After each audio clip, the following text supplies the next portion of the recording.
All right, guys, we are back to discuss another wild week in the NFL. Week 13 only to be capped off by the perfect encapsulation of the entire week with the most improbable comeback by Tom Brady in the Tampa Bay Buccaneers. First time that Tom Brady has come back from over an 8-point deficit in the fourth quarter since his improbable Super Bowl victory over the Atlanta Falcons, plus so much more to break down. Tons of injuries that have rippling effects all around the league, major implications for your teams, your fantasy assets, and anything and everything going into the playoffs, which should be starting next week. So this is do or die time. Let's jump into the intro. Like the video, subscribe. We are almost at the end of this wild ride, which is the 2022 season, and I'll see you on the other side.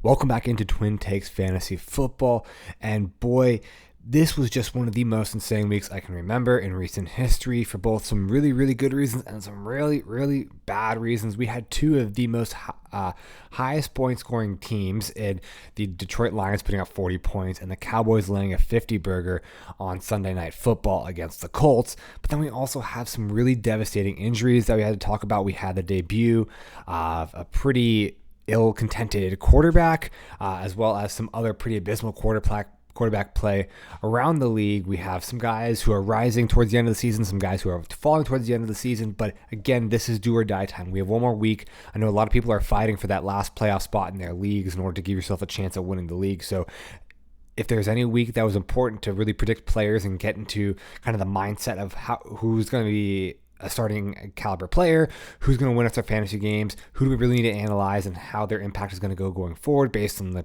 games this past week. This is the week. So without further ado, let's jump into some major headlines. First, starting out with that Jimmy Garoppolo injury, and that was brutal. Broken ankle. He is going to be out for the rest of the season, going to have surgery. And how do we handle the 49ers going forward? Yes, we saw Brock Purdy step in. He was Mr. Irrelevant. But there are a lot of things that make me fairly concerned with Brock Purdy taking over the offense. As of this moment, we are anticipating that, Baker Mayfield, who is waived by the Cleveland Browns, will go through waivers. Rumors are that he will be picked up by the 49ers, but that's not fact. It's just rumor. And we're going to operate as if Brock Purdy is going to be the starting quarterback for the 49ers for the rest of the NFL. And there are some things that really, really concern me. His decision-making left something to be desired. I think his arm strength is very, very lacking. And I think he was competent based on the scheme that he was put in, as well as the fact that he had thrown 9 passes before stepping in relief of the injured Jimmy Garoppolo. Therefore, there is not much tape to study on him. And this Dolphins defense was dealing with injuries of their own. They were dealing with the offense not being able to put up any points. They were probably pretty exhausted. Jalen Waddle had an injury. Tua had an injury. So the offense was completely incompetent on that side of the ball. And then just weren't ready for Brock Purdy at all. So I am really, really concerned once this top 10 defense of the Buccaneers this coming week gets their hands on that footage of Brock Purdy and can really do an in-depth film study, really dissect the tape, really analyze his weaknesses and the concerns that I just laid out in his decision-making and arm talent, and try to take advantage of that and make rookie quarterbacks squirm, which is what a lot of these good coaches do. And, we do have Todd Bowles, who is, some say he's a good coach, some he's a bad coach, but he is a veteran coach. He's been around the league, and he does know how to handle rookie quarterbacks. So how I would personally handle this going forward is you have Christian McCaffrey, you have Kyle Shanahan, you have a guy that's going to lean heavily into the run. Kyle's affinity for the run game. We've talked about it ad nauseum on this channel. I think that Christian McCaffrey, he can pound it on the ground. He's going to be Brock Purdy's absolute best friend, taking dump offs out of the backfield when that offensive line is releasing pressure on him. And I really don't know if I can trust any of the passing game options. We saw absolute duds this week from George Kittle, from Brandon Ayuk. Even Debo didn't put up that good of a game. I just don't really have any faith in Brock Purdy to facilitate a passing game. But again, especially with championships and playoffs on the line, again, CMC, he's the total workhorse with Elijah Mitchell out. I have full confidence in him. It's just in the passing game that I have a little bit of some more reservations. Now to our second injury that we do have to address here, it's going to be Lamar Jackson. again, suffered that knee injury and was out pretty early in the game. And again, normally we don't get a ton of coach speak from John Harbaugh and the Baltimore Ravens, but he came out yesterday and said that Lamar Jackson is not season-ending injury. It's day-to-day, but also week to week. If someone knows what that means, please leave it in the comments. Please DM me. Like, someone explain that to me, because I don't know what that means. Right now, the way I am anticipating this is that it's probably severe MCL strain or an LCL strain. Some sort of, not a tear, but some sort of significant structural damage to a ligament that's important to the knee. And obviously that's insanely important for Lamar Jackson, whose value really comes from his legs and his ability to run the ball. I don't anticipate at this moment Lamar returning at any point this season for fantasy. So we're going to have to look towards Tyler Huntley leaving this Ravens offense. The way to handle the Ravens going forward, this passing game was pretty anemic to start out with. Tyler Huntley, he came in. He had some pretty good games in relief of Lamar Jackson last year, so hopefully he can continue that performance. But Mark Andrews is actually might be a little bit of stock up with Tyler Huntley in under center, just because we saw how much Tyler Huntley hyper-targeted Mark Andrews, how much he really threw him the ball. And I think he had like back-to-back 30-point weeks when Tyler Huntley came in at the end of last season. So I don't think that's the end of the world for Mark Andrews owners. I think it honestly might be a little bit better for Mark Andrews owners. But my personal opinion, Lamar is going to be out for the rest of the season, and you should adjust your Ravens stock accordingly. So let's talk about another quarterback who wasn't injured but probably should have been after the way he played, was Deshaun Watson, having one of the absolute worst debuts I can remember in recent history. He threw for 131 yards with an interception, also took a pretty bad sack as well. Pretty abysmal passer rating, pretty abysmal quarterback rating. I can't say we didn't see this. I mean, what did you expect from a guy who hasn't played football, hasn't been in the facility for 2 years? I think someone said the stat was like 700 and something days that he hasn't been on a football field, which is absolutely ridiculous to me. Expecting him to come back in from and play at the same level he was playing at 2 years ago in Houston, I think was absolutely ridiculous. We saw him in preseason. I think in preseason game number 4, before the 11-game suspension was fully enacted, he went like 1 for 5 for 9 yards. It was a very, very concerning performance. I remember Twitter was going absolutely ablaze with everything he did then. And that was an image that I could not get out of my mind. Anyone who started Deshaun Watson, I recommended you did not do that. And if you did, you definitely got burned. Not to mention that Deshaun Watson,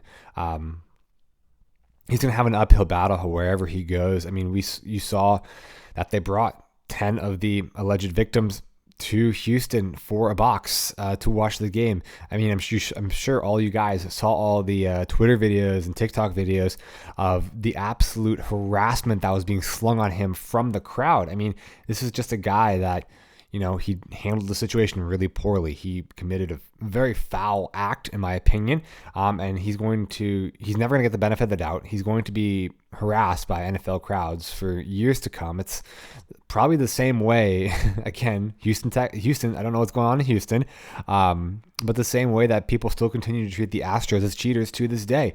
Now, the Astros are actually talented and actually can play good baseball, but with Deshaun Watson, unless he turns it around, this is going to be a very, very, very rough road for him going forward. At this point, I don't have faith in Amari Cooper. We saw how bad Amari Cooper was. We saw how horrible this Browns offense was as a whole.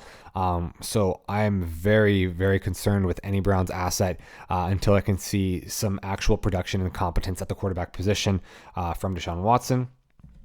Also, let's talk about something more positive, okay? I've been a little bit too much of a down. Let's talk about the Raiders and how they've just been surging. It was really... This is a team that was basically a dumpster fire for after week 5, 6, 7. People were like, trade Derek Carr, go draft a quarterback, get rid of Josh McDaniels, blah, blah, blah. Well, it looks like the team has turned things around. They are coming off their 3rd win in a row. They have just been absolutely insane. They're utilizing Josh Jacobs, having the best statistical season of his career. He's killing it on the ground. He's absolutely eviscerating people through the air, and he's going to get paid as he's a free agent afterwards. Devontae Adams is seeing the most targets of any wide receiver in the NFL. He also has the most receptions of anyone in the NFL, with Darren Waller and with Hunter Renfrow both on IR for the rest of the season. He's going to be absolutely force-fed the ball. So Josh Jacobs and Devontae Adams are bona fide league winners. So if you could have survived that mid-season lull with the Raiders and kind of that rough start to the season, they're definitely rewarding you in dividends. Maybe this is good for the Raiders. Maybe they want to actually continue to play well, continue to go on a run here, just kind of show that, listen, we can play football. This is a good team. This experiment wasn't a failure. We can come back and run it back next year. So yeah, I have a lot of faith in the Raiders going forward. Let's talk about our last one here, and we're going to just look at some of the big days around the NFL. That's going to be the Cowboys' big day, as well as the Detroit Lions' big day, 54 points and 40 points respectively. And there's something really common between these two teams. It's the presence of a dynamic run game. Both teams, you could say, have two high-caliber running backs that are in a committee. And all four of them, Jamal Williams, DeAndre Swift, Tony Pollard, and Ezekiel Elliott, are all relevant for fantasy. I would start all four of them week in and week out. It's kind of crazy what we can do. I think this provides a lot to the discussion that we talked about. Again, there's a great article, pretty old right now. Eric Schein, who's the director of the Shrine Bowl, he has a great article about why we're seeing so much variance in quarterback play in the college football realm. It's because teams are adapting their offenses to the style of play of the weapons rather than leaning a lot of the burden and bulk of the responsibility on the quarterback. So it's creating offenses that are more user-friendly, that are more scheme-based offenses, and make the quarterback more of a facilitator rather than them having to play hero ball all the time. And it's a reason why Eric personally thinks that we see a lot of these breakout quarterbacks like Kenny Pickett last year, like Joe Burrow a few years ago, like these guys that come on, these one-season wonders, and then actually translate really well to the NFL. And I think it's kind of a strategy that a lot of the NFL is adopting. That's why you saw so many people go out and trade for high-powered weapons, why the Dolphins put Tyreek Hill on the outside for Tua, why A.J. Brown was traded for in Philly to be paired up with Jalen Hurts. And these are two teams that we do have good quarterbacks. Dak a little bit better than Jared Goff. Goff is competent. I wouldn't say he's great, but again, competent is good enough in this league when you're surrounded by a DeAndre Swift, when you're surrounded by a Jamal Williams, when you have Amon-Ra St. Brown, when you have Jameson Williams coming back, DJ Chark to stretch the field, who made a couple great plays in this game. These are players that when you take the amalgamation of all the skill players and kind of base the offense around their skill sets and not have to make the quarterback really go out of his way to win the game, then you can be successful and put up a ton of points like this. And again, same thing can be applied to the Cowboys now that they have Noah Brown is stepping up. Michael Gallup looks healthy. CD's really emerging as the number one wide receiver in his own. Tony Pollard, Zeke is the best 1-2 duo in the NFL right now when it comes to the running back position. And Dalton Schultz is also very relevant for fantasy and for the NFL as a pass catcher well down there. I know at this point the rumors are that Cowboys are to sign Odell Beckham Jr. I don't know if that would be the best idea. Earlier, it looked like it was necessary, but now Michael Gallup is stepping up. Noah Brown has been actually pretty competent. I don't know if it's worth it to kind of mess up the chemistry in the locker room by adding an Odell, especially if we're going to add him for a 3 or 4 year contract.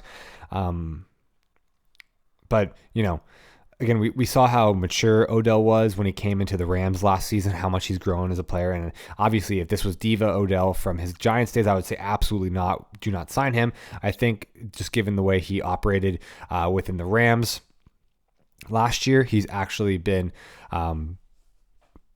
very mature, has changed the outlook especially on the game, the way he approaches the locker room, and I don't think he would be a disruption or a distraction in the locker room.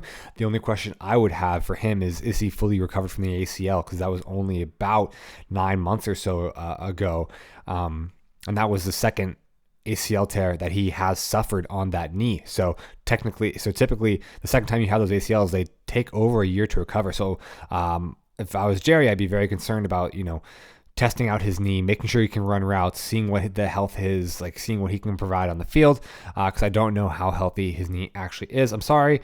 I know we came in talking about offensive output and how to construct a high-powered offense, and I ended up talking about Odell being signed, but, kind of glad I touched on that anyways. So with that being said, that was quite a long headline section, so we can jump into the studs, and we'll start off with Joe Burrow, who absolutely torched the Kansas City Chiefs, putting up 30.1 points. Having Jamar Chase back has absolutely revolutionized this offense. This is back to, we had back-to-back 30-point weeks for Joe Burrow before Jamar went down, and, as he slots back into this offense, looks like that same offensive efficiency is going to return for the Bengals, and that's very good for Joe Burrow as this fantasy playoffs is looming. Devontae Adams, we talked about how he's just absolutely force-fed the ball, has the most targets and receptions in the entire league, 33.3 points, wide receiver 1 on the year, wide receiver 1 on the week, which is absolutely insane. AJ Brown, just again, revenge game. And the funny thing about this one is everyone saw it coming. Everyone saw AJ Brown coming and putting up an absolute game against the Titans, traded him away for a first-round pick before the end of the season. And you knew, because Jalen Hurts came out before the season. He's like, yeah, that's my boy. Like, I've known him since we were in college. Like, I know him well. You don't think Jalen went up to AJ, was like, hey, man, how many touchdowns do you want me to throw you? I'll give you 470 targets. Like, that's totally fine. So we knew this game was coming, and they absolutely torched the Titans, and A.J. Brown was a huge benefactor of that. Speaking of the Eagles, Jalen Hurts also at 34.4 points as he is now closing in on the quarterback 1 in the year. I believe he's behind Patrick Mahomes as the number 2 quarterback by like 1 or 2 points. He has just been so good, whether it's on the ground, through the air. This offense, again, we were hoping after that lull, we saw them take care of business on the ground last week. Again, I wanted to see them take care of business in a more balanced attack, especially with how good this run defense was of the Titans. Well, guess what? They can take care of the offense through the passing game, and they can still beat up on the second-ranked run defense in the NFL with their running game. And finally, my 5th MVP, Kyle Allen, 33 points. Let me explain. If you have a defense and you play the Browns, you probably won, because Kyle Allen just gifted them a fumble return for a touchdown and then gifted them an interception return for a touchdown, and probably put up somewhere in the chart of how your points are scored for defenses between 30 and 40 points. So he is the MVP for me. Let's get into some honorable mentions here. Stephon Diggs walks out of that Thursday night game with 18.7 points. Just, again, this is an offense that tries to take away a defense in the Patriots that tries to take your away, but Stephon is just too good. This connection with Josh Allen is just way too good, and I think that they're going to absolutely keep torching. Stephon Diggs is having one of the best seasons of his career. I did anticipate a little bit of regression. He had a down year last year. I expect him to regress positively this year, and we're seeing how good he is in this offense. Tyreek Hill, 25.1 points, definitely helped out by the fact that Jalen Waddle went down to injury early on in the game. Catches that long bomb 48-yard touchdown. The dude is just stupidly fast. Again, a guy that I was incredibly wrong on preseason comes out and is having, he has the most yards in the NFL right now. He's just really, really good. CeeDee Lamb, 17.9 points, really emerging as a true alpha wide receiver in the Cowboys offense. I know he had a slow start to the season, but boy, is he good. He's making some insane catches, one-handed grabs. Like, he's running in and out of routes so fluidly. One of the most pure route runners in the NFL right now. CeeDee Lamb is just so good. Definitely a dynasty target. Terry McLaurin comes in at 20.5 points. Again, just so talented. Found the end zone. Again, Taylor Heineke just loves throwing those 50-50 balls, and Terry McLaurin is more than happy to go up and grab them and bring them down. Terry McLaurin to Taylor Heineke is a great connection, and we saw that against a pretty stout Giants defense. A.J. Dillon, Aaron Jones left the game early with an injury. He came back in but wasn't really heavily utilized. A.J. Dillon is having his season resurgence after 10 down weeks. Maybe it's because he announced that his wife is pregnant and now has to actually feed 3 people and take care of his child, so maybe he has a little bit extra motivation on the field. But for whatever reason, A.J. Dillon comes in. Maybe he's played his way back as a flex player for me. 19.4 points, excellent game for him. DeAndre Swift has clearly retaken over the lead running back role in this Detroit offense. He had more opportunities than Jamal Williams. He had more rush attempts than Jamal Williams. He had more goal line work than Jamal Williams. So yeah, DeAndre Swift is back just in time for the fantasy playoffs if you had survived that road. Josh Jacobs, again, we knew he was going to absolutely eviscerate this Chargers defense. They're 31st against the run. Josh Jacobs was perfect and prime to take care of this matchup, and he did just that, putting up 20.0 points. Amon-Ra St. Brown had a massive day, going for 29.1 points. Again, he was a huge part of the reason why they went for 40 points up there in Detroit. He has been absolutely incredible as the number one passing option. Just a truly great a young talent and a receiver that I think will be really relevant in this league for years to come. DK Metcalf, let's also talk about Tyler Lockett here and Geno Smith. DK Metcalf had 22.7 points. Tyler Lockett gets 23.3 points, and Geno also finishes around 22 points as well based on how quarterbacks are scored. I mean, this is just an offense. They lost Kenneth Walker to injury early in the game with a ankle jam, whatever that is, Pete Carroll. But this is a team that's ninth in offensive efficiency, has the seventh most pass yards. DK Metcalf is wide receiver 15 on the year in PPR format. Tyler Lockett is wide receiver 12 on the year in PPR format. Tyler Lockett's on pace to have the most touchdowns, receptions, and yards of his entire career. This is just an offense that is firing on all cylinders in the Seattle Seahawks. I want every piece of this offense going forward. And we saw even without a run game, they still can attack you through the air. Geno Smith is unbothered by the additional pressure of an unbalanced game script. Devonta Smith, 18.7 points. Really love what I'm seeing from Devonta. We saw Dallas Goedert go down with the injury that's basically fantasy season ending. Devonta Smith has really stepped up in his absence, taken a ton of his target share and really turned it around and kept up that great offensive attack for the Philadelphia Eagles. Christian Watson, 22.9 points. A lot of that was garnered on a 48-yard rushing TD where he was handed off the ball and ripped around the left end, and it was just way too fast for anyone to catch him. One way to prevent drops is from handing it and shoving it right into their chest, and they don't have to worry about really actually catching the ball. So Christian Watson continues to be an absolute fiend for the end zone. I think it's like fourth straight week with double-digit or with multiple touchdowns. Absolutely unreal what he's been able to do in the back half of the season. Garrett Wilson, again, the best thing that ever happened for him was Zach Wilson being benched, because now with Garrett Wilson having Mike White under center, he's had back-to-back 20-point weeks. This week he puts up 20.2 points. Again, a quarterback that's competent. Mike White is not great, but he facilitates the game in a way that, as Robert Saleh said, and I think it's a perfect way of saying it, he makes the easy things look easy. We put him in his position to succeed, and he does those things. He doesn't try to go above himself. He doesn't try to outplay himself. He doesn't try to win by playing hero ball. And we've seen that from Zach Wilson because he is so talented with his arm, and he has such a strong arm, and it sometimes makes him think that he can do things that don't exactly fly in the NFL. So again, Mike White, competent facilitator of the ball. Garrett Wilson just is that dude, and he's super talented. Christian McCaffrey, 24.6 points. Even after Jimmy Garoppolo goes down, he is the heart and soul of this offense. He's the true workhorse out of the backfield, and Kyle Shanahan's going to give him all the opportunity in the world. They are a team that is primed to make a deep playoff run, so they don't want to slow down now. Whether it's Brock Purdy under center, whether it is Baker Mayfield that they sign off of waivers, I think CMC will be the main option in this offense, and even against Tampa Bay next week, he should be a RB1. Samaje Perine, I saw some stuff going around on Twitter that Samaje Perine is better than Joe Mixon. Don't let yourself get fooled, guys. Joe Mixon is that dude, and when he is healthy, he's a very, very, very talented running back. But now, don't hear what I'm not saying. Samaje Perine is talented in and of himself. I just don't think that you would have someone. You would play Samaje over Joe Mixon. Samaje is a great secondary piece. He's a great 1-2 punch. He's a great way to get in there when Joe Mixon is healthy. And you saw that here, heavily utilized in this game against Kansas City Chiefs, putting up 18.5 points. Excellent backup option to come in and basically pick up right where the Bengals left off. Tony Pollard, again, with Zeke. Zeke scored about 16 points. Tony Pollard scored 23.6 points. We do know that Tony Pollard is a little bit more explosive than Zeke, a little bit stronger than Zeke. He averages more yards per attempt, and Tony Pollard doubles Zeke's yard after contact, where Zeke is averaging about 1.6 yards after contact. Tony Pollard is averaging about 3 yards after contact. So that's what I value why I think Tony Pollard is just a little bit more talented than Zeke, but both of these guys are absolutely getting fed the ball each and every week and are so good for fantasy right now as they have a very, very balanced attack down there in Dallas. Finally, Keenan Allen, even in a very not great offensive performance by Justin Herbert, Keenan Allen still finds the end zone, 17.8 points.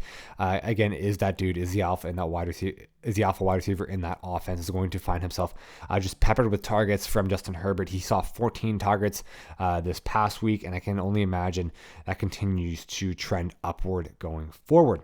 So those are a lot of studs, a lot of the guys that, again, hopefully you have on your team, hopefully a lot of guys that will be winning you championships. Now, here are some duds and some guys that really have to have a conversation. First off, we got to talk about Deshaun Watson, 5.3 points, a horrific debut, 131 yards passing. We kind of detailed this earlier. I think he's a scummy person. That's why I didn't play him or try to pick him up.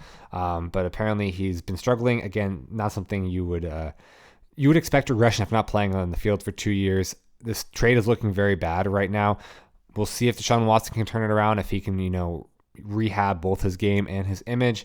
But I'm very, very concerned for Cleveland right now. Jalen Waddle, 1.4 points, very disappointing week from him. Goes out very early with an ankle injury, and we've seen him kind of get banged up throughout the season, which is why this injury is more concerning for me than most, because this is not the first time he's dealt with an ankle injury. He dealt with the groin injury earlier, and then he was also banged up a little bit a couple weeks after that, and now he has an ankle injury. It's just really frustrating. Also, Tua exited the game towards the end with an injury as well, so Dolphins are really getting hammered with injuries right now. So we'll have to pay attention to the injury reports for both Jalen Waddle and Tua going forward. Travis Kelce, 5.6 points. Now, this is just something that's just so confusing to me. I mean, he is by far and away the best tight end in the league. You have him there, especially when you have inconsistent receiving options. Juju's pretty consistent, but you have like MVS. Tony still isn't healthy. Mecole's on IR. It's just, what are you doing? He had one target through the first half and 0 catches. Like, what are you doing? Like, what are you drawing up? Like, okay, you think you're going to beat the Bengals in that high-powered offense by handing it off to Isaiah Pacheco, then Jerick McKinnon, then punting after you get down the field 40 yards. It was just the most bizarre game script I've seen Andy Reid. And I'm an Andy Reid guy. Like, I love Andy Reid. I think he's a Hall of Famer. But that was incompetence from play calling at best. You need to push the ball down the field. You need to put up points against this Bengals team. And not utilizing Kelce and the weapon that you have in him was a massive mistake by Reid. Moving on, Jeff Wilson Jr., 0.3 points. Listen, we knew he was going to struggle against the San Francisco defense, who's number 1 ranked in run defense, but 1 rush attempt and 2 targets for a total of 3 opportunities. Are you freaking kidding me, Mike McDaniels? What is this? Raheem Mostert returns to the lineup, and we absolutely get rid of Jeff Wilson after we traded for him. This is just a bizarre utilization. I know the game got out of hand early. They got down early. Injuries to Tua, injuries to Waddle. But right now, with fantasy on the line, with fantasy playoffs on the line, I don't know how much I can trust Jeff Wilson or really anything in that backfield right now. It's so murky with who's taking lead snaps, with who's being involved, that I'm not staking my playoff hopes and dreams on this Dolphins backfield. I would stick to passing options and Tua. And frankly, Waddle might not even be a guy that I would put in there at this moment given his injury status. Finally, Derrick Henry. This was incredibly disappointing. A game that a lot of people, I think, called, thought was going to be a close game, an upset, maybe an upset pick, or maybe at least a close game, just the way the Titans play. They're very tough. They're very aggressive. They stick around in games. They run the ball. They break you down, and they have a really great rushing attack. Eagles are the worst in the NFL at expected points allowed per rushing attempt given to the running back position. So again, they have been absolutely fantasy gold. We saw that the week previous for both A.J. Dillon and Aaron Jones. Running backs have feasted on them. Brian Robinson got a good clip out of them as well. And to have Derrick Henry only have 4.8 points, get blown out, be sat on the bench by the end of the third quarter, that was abysmal for not only Derrick Henry, but for the entire Titans organization. Hopefully they can bounce back because that's not something you're looking forward to going into the playoffs if you're a Henry owner. Honorable mentions, got to talk about some of the other injuries here. Lamar Jackson exits early with that fantasy injury. I think it's time to say goodbye to Lamar for this fantasy season. That knee injury, I think, is going to keep him out for all the relevant time period, essentially the next 4 weeks. So go try to pick up Tyler Huntley if you don't have any other options at this point. But it's in a very unfortunate way for Lamar to end the season. Jimmy Garoppolo finishes with 2.2 points. Not that he was really a fantasy stud or anything, but his season has ended after the 49ers looked like, they could have been the powerhouse of the NFC, making a real run into the playoffs as well as the Super Bowl. So very disappointing for him. Antonio Gibson finishes with 6.9 points. Again, we saw Brian Robinson come out and have a great game, finish with 19.5 points, really took care of business. And then Antonio Gibson only finishes with 6.9 points. Very frustrating from Gibson owners. We know he had that injury going into the week. That's probably why his snap count was limited, but it seems like this really has become Brian Robinson's backfield right now. Cordero Patterson, 6 points. Again, this is a Pittsburgh defense that's been completely revitalized by the return of TJ Watt in week 10. So this is the same thing we saw with Cordell Patterson last year. As the season kind of got on, he kind of lost his juice. He lost his mojo. Again, this was happening when you have a 32-year-old running back. So he only puts up 6 points. And again, this starts to get me concerned the same way he kind of fell off the map at the end of last year. Amari Cooper only finished with 6 points. That's because Deshaun Watson was absolutely horrific from a passing standpoint. And I'm very concerned with any passing asset in the Browns as long as Deshaun Watson is throwing the ball, because I haven't seen any progress, whether it was in the preseason or in this past game. That makes me feel confident with him facilitating this offense.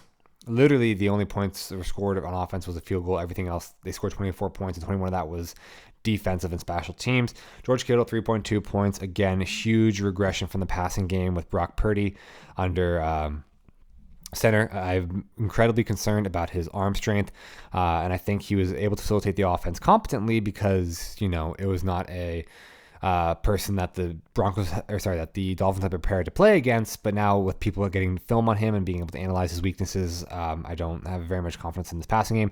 Travis Etienne, 6.1 points. Maybe there was a little bit of coaching coming out of Doug Peterson.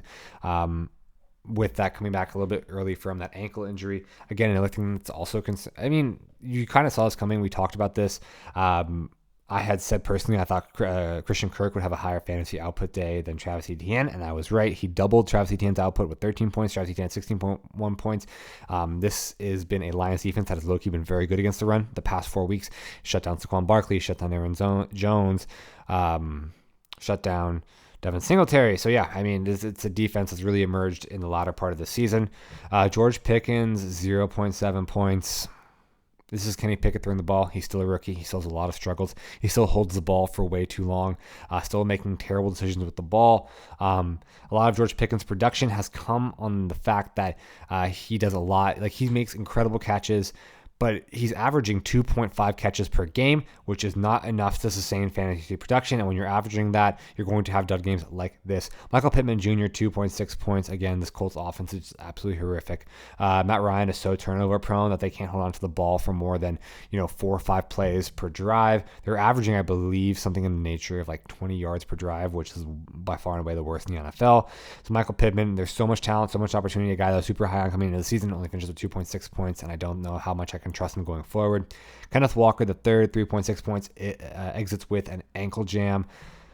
I don't even know what an ankle jam is, Pete. Like, come on, throw us a bone. Tell me what it is. Is it like a sprained ankle? Is it a high ankle sprain? Does it have to do with the bone? Is it a contusion? Is it a ligament thing? Like, what is it? Like, no one knows what an ankle jam is.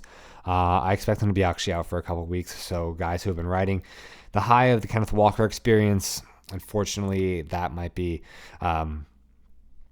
over at this point, at least for the next couple weeks. Adam Thielen, 3.7 points. Again, this is a very stout New York Jets defense. I'm not surprised. They shut down TJ Hawkinson. They shut down. I didn't say they shut down Justin Jefferson, but they did hold him. They did hold him pretty much the entire game. Just he salvaged that fantasy day with that with that touchdown at the very end for 15.1 points. So yeah, not surprised that Adam Thielen couldn't perform against the Jets defense. Aaron Jones, obviously we talked about him. Left with injury, very unfortunate, as we saw what kind of game that A.J. Dillon put up in his stead. Dalton Schultz, even on a 54 burger, it's disappointing to see that they only put up 4.3 points for Dalton, but they just didn't really need him. Again, the rushing game was going in full effect. We highlighted both Tony Pollard and Zeke Elliott in the in the stud section. CeeDee Lamb also started off the game with that incredible touchdown catch. And then the defense got involved. They had a pick six in there. Again, it was just everything was falling on all cylinders, and just Dalton Schultz wasn't exactly needed. It was a blowout pretty quickly. They threw in Cooper Rush at the end of the game. So Alvin Kamara, 4.7 points. Here, let's talk about Monday night game and all the duds that were there. Alvin Kamara, 4.7 points, and Mike Evans, 7.9 points, and we warned you about both these players. I said Alvin Kamara is going to struggle mightily in this game against these top 10 ranked run defense of the Buccaneers, and he put up 4.7 points. Again, some of this stuff is not hard to predict. Mike Evans, only 7.9 points. Actually, one of the better performances he's had in the past 4 years against the Saints, but that's because Marshawn Lattimore did end up missing this game. But still not a score or production that you're happy with walking away from. A 7.9 points. You don't feel great about a guy you drafted in the second or third round putting up 7.9 points.